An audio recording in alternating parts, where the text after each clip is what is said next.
नमस्कार। कुरुक्षेत्र में है आप, जिसका फैलाव वहां तक है जहां तक सूर्य की किरणें पहुंचती है, जहां ना कोई नीति है ना कोई नियम है, जहां न सूर्योदय के साथ युद्ध आरंभ होता है, न ही सूर्यास्त के साथ युद्ध समाप्ति की घोषणा होती है, जहां कोई भी किसी भी क्षण अपने राजनीतिक साम दाम दंड भेद का प्रयोग कर अपना राजनीतिक विजय पताखा फहरा सकता है, साथ ही साथ राजनीतिक जमीन पर कब्जा कर सकता है। बिहार बिहार जैसा कि हम आपको बताते हैं कि राजनीति का कुरुक्षेत्र है। बिहार ही है जहां से राजनीतिक ककहारा जो है उसकी पढ़ाई होती है, यानी कि राजनीतिक रूप से अगर पाठशाला की कहीं भी बात आती है, शिक्षा देने की बात आती है, तो बिहार का नाम इसमें सबसे ऊपर होता है। और जैसे जैसे बिहार में राजनीतिक परिस्थिति बदलती है, इसके साथ साथ ही बिहार में नई नीतियों का जो है, आपको बता दें कि नई नीतियों का प्रयोग भी शुरू होता है, एक्सपेरिमेंट भी शुरू होता है, और जिसके बाद जिसका संदेश पूरे विश्व भर में जाता है। और वैश्विक राजनीति के लिए एक पाठशाला के रूप में बिहार पहले से स्थापित है। अब देखिए कि बिहार में जैसे ही इस बार 2020 चुनाव के बाद जो है सरकार में परिवर्तन हुआ है, यानी कि 2020 में जो लोग विधानसभा चुनाव हुए थे, उसके बाद जो बीते अगस्त में जो सरकार में परिवर्तन हुआ है, और नीतीश कुमार जी एक झटके में मुख्यमंत्री तो पहले भी थे, वर्तमान में भी हैं, लेकिन गठबंधन बदल गया है। महागठबंधन अब जो है सत्ता में आ गई है, और एनडीए जो था, जो इसमें भाजपा प्रमुख दल के रूप में थी, सीटों की संख्या के हिसाब से 74 सीट बीजेपी के पास थे, तो वह बीजेपी जो है वह अब आपको बता दें कि बिहार में विपक्ष की भूमिका में है। लेकिन जैसे ही बीजेपी बिहार में विपक्ष की भूमिका में गई है, इसके साथ ही रणनीति जो है वह तेज लगाई जाने लगी। आपको याद होगा कि कैसे अमित शाह जी, जो कि केंद्रीय गृह मंत्री हैं, बीजेपी के कोटे से चाणक्य कहे जाते हैं, देश की राजनीति में जोड़ तोड़ राजनीति के लिए काफ़ी ज़्यादा पॉपुलर है, काफ़ी ज़्यादा फेमस है, उनका नाम चलता है जोड़ तोड़ की राजनीति के लिए। और जहां कुछ नहीं हो सकता है, वहां अमित शाह जी को भेजा जाता है बीजेपी की ओर से। तो ऐसे में अमित शाह जी कैसे पिछली 7 साल में जो उन्होंने जो कुछ नहीं किया, वह कैसे महीने भर में अमित शाह जी करते हुए दिख रहे हैं, यह आपको दिख रहा होगा। कैसे अमित शाह जी लगातार बिहार के दौरे पे आए हैं, और सीमांचल दौरे पर आए थे, इसके बाद अब जो है सारण क्षेत्र में आने वाले हैं आगामी 11 तारीख को, 11 अक्टूबर को। लेकिन अब आपको बता दें कि नीतीश कुमार जी बिहार में चौतरफा गिर रहे हैं। कैसे? किसी भी मुद्दे को उठा लीजिए, हर एक मुद्दे पर नीतीश कुमार जी गिरते हुए नजर आ रहे हैं। एक और सबसे पहले राजनीति में अपना वजूद बचाने के लिए समर्थकों की जरूरत होती है, तो समर्थकों के मामले पर भी नीतीश कुमार जी गिरते हुए नजर आ रहे हैं। नीतीश कुमार जी अपनी नीतियों को लेकर के भी गिरते हुए नजर आ रहे हैं। अब इस पूरे प्रकरण में केंद्र सरकार भी और केंद्रीय टीम भी, केंद्रीय अगर संस्थाएं भी जो है बिहार सरकार को रोक टोक करने लगी है। और इसके बाद अगर देखें तो नीतीश कुमार जी एक तो सबसे पहले अपने वोट बैंक को लेकर के घिर रहे हैं, समर्थकों को लेकर के घिर रहे हैं। दूसरी ओर अपनी नीति को लेकर के, जिसके बारे में कहा जाता है कि नीतीश कुमार जी के नाम में ही नीति शब्द छुपा हुआ है, तो उस नीति को लेकर के भी, जिस नीति को अक्सर लोग लोहा मानते थे, केंद्र सरकार भी लोहा मानती थी, दूसरे राज्य के मुख्यमंत्री लोहा मानते थे नीतीश कुमार जी के उस नीति पर भी अब जो है सवाल खड़ा होना शुरू हो गया। इसके साथ साथ अब नीतीश कुमार जी अब अलग अलग और मसलों को लेकर के भी घिरने लगे हैं। और सबसे बड़ी बात यह है कि जिस सरकार में नीतीश कुमार जी गए हैं, उसमें भी अब जो है बगावत के सुर वह पनपने लगे हैं। अब आप सोच रहे होंगे कि कैसे नीतीश कुमार जी इतने मजबूर कैसे हो गए हैं, कैसे नीतीश कुमार जी इतने हताश हैं, और नीतीश कुमार जी अचानक से कैसे घिरने लगे। तो समझिए, जैसे ही बिहार में सत्ता में परिवर्तन हुआ है, इसके साथ ही नीतीश कुमार जी के ऊपर पैनी निगाह बीजेपी की बनी हुई है। और अगर कल की घटनाओं की चर्चा करें, तो उससे साफ दिखता है कि नीतीश कुमार जी कैसे कैसे घिरते हुए नजर आ रहे हैं। सबसे पहली बात करते हैं, तो कल एक जो फैसला है वो हाई कोर्ट का वो आया, और बिहार में जो निकाय चुनाव होने वाले थे, तो नगर निकाय के जो चुनाव होने वाले थे आगामी 10 अक्टूबर, और दूसरा चरण जिसका 20 अक्टूबर को होने वाला था, उसमें जो अति पिछड़ों का जो आरक्षण था, ओबीसी आरक्षण, इस पर हाई कोर्ट ने रोक लगा दी है। और हाई कोर्ट ने राज्य सरकार को फटकार लगाते हुए कहा है कि सुप्रीम कोर्ट के आदेश का राज्य सरकार ने पालन नहीं किया है। यानी कि जो ओबीसी का आरक्षण दिया गया था नगर निकाय चुनाव में, वह राज्य सरकार अपनी ओर से दे दी है, जिसमें नियम का जो है वह प्रयोग नहीं किया है। और इसके लिए पटना हाई कोर्ट ने जो फैसला सुनाई है, उसमें उन्होंने सीधे तौर पे सुप्रीम कोर्ट के 2010 वाले फैसले का हवाला देते हुए कहा है कि सुप्रीम कोर्ट ने यहाँ पे 3 तरह के जो है टेस्ट करने के बाद जो है इस फैसले को, यानी कि ओबीसी आरक्षण देने का सुझाव दिया था, इसका नियम बनाया था सुप्रीम कोर्ट ने, और जिसको लेकर के राज्य सरकार ने ऐसा कुछ भी नहीं किया है। राज्य सरकार अपने मन से इस तरह का आरक्षण दे दी है। और इसके बाद जो नगर निकाय का जो चुनाव है, इसको लेकर के हाई कोर्ट ने टिप्पणी किया कि इसको लेकर के जो चुनाव आयोग है वह स्वतंत्र है। चुनाव आयोग इस तिथि को जो है, जो 10 और 20 तारीख का जो तिथि था, उसे आगे बढ़ा सकती है। दरअसल आपको बता दें कि 2007 का एक नियमावली है राज्य निर्वाचन आयोग का, जिसके तहत जो नगर निकाय का जो चुनाव है वो 3 जो अगर नगर निगम की बात करें, नगर परिषद की बात करें और नगर पंचायत में जो होने हैं,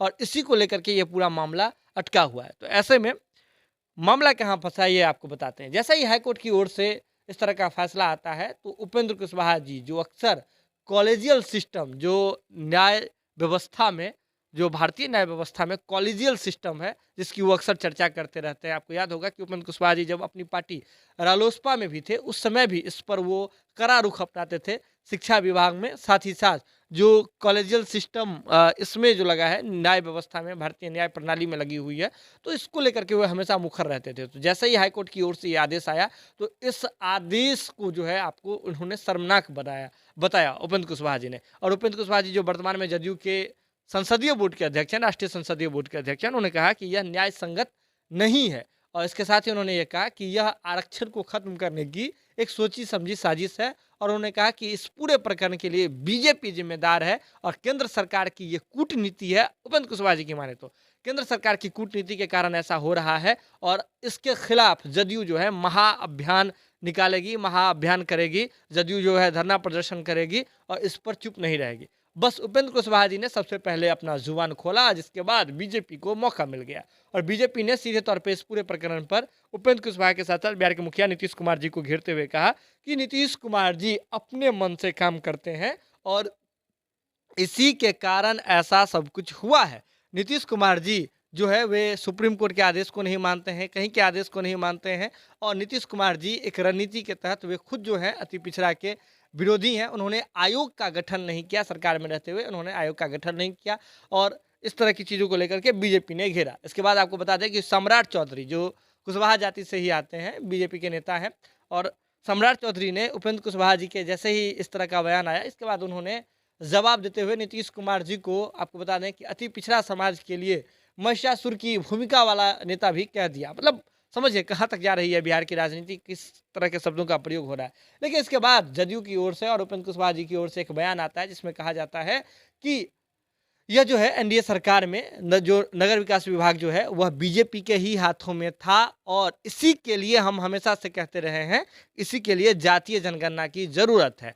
और जदयू जिस प्रकरण पर हमेशा से तटस्थ है कि जातीय जनगणना होनी चाहिए, तो यह केंद्र सरकार का मामला है, क्योंकि केंद्र सरकार अगर जातीय जनगणना कराती है तो उसको हर तरह की चीज़ों में उपयोग कर सकती है। लेकिन बिहार सरकार जो जातीय जनगणना कराने जा रही है, बिहार सरकार इस जातीय जनगणना का, यानी कि कोई भी राज्य अगर जातीय जनगणना कराता है तो उस जनगणना का जो आंकड़ा होगा उसका प्रयोग सिर्फ योजनाओं को बनाने में, जो राज्य भर की योजनाएं होगी उसे बनाने में ही उपयोग किया जा सकता है, उससे सिस्टम में नहीं लाया जा सकता है। तो इसीलिए केंद्र सरकार को जातीय जनगणना कराने की जरूरत है, और इसी को लेकर के जदयू हमेशा से मांग करती रही, लेकिन केंद्र सरकार ने इसे एक नीति के तहत, एक सोची समझी साजिश के तहत जो है इसे खारिज कर दिया। अब बात समझिए, जदयू और बीजेपी तमाम तरह के अपने अपने दावे पेश कर रहे हैं, लेकिन ये इस पूरे प्रकरण पर, अति पिछड़ा वाली बात पर नीतीश कुमार जी घिर चुके हैं। इसलिए भी क्योंकि आपको याद होगा कि कैसे अभी जब अंतिम समय में चल रहा है, 10 तारीख को ही चुनाव होने हैं,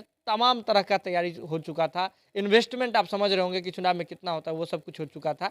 तो ऐसे में जब नीतीश कुमार जी की पार्टी जनता दल यूनाइटेड पिछड़ा, अति पिछड़ा की ही पार्टी मानी जाती है, तो ऐसे में नीतीश कुमार जी इस पूरे प्रकरण पर घिर गए, और अति पिछड़ा का ही आरक्षण, पिछड़ा अति पिछड़ा का ही जो आरक्षण है ओबीसी समाज का, वही रद्द हुआ है। और कोर्ट ने आदेश दिया है कि जनरल को इंक्लूड करके फिर से जो है नया नोटिफिकेशन निकालिए।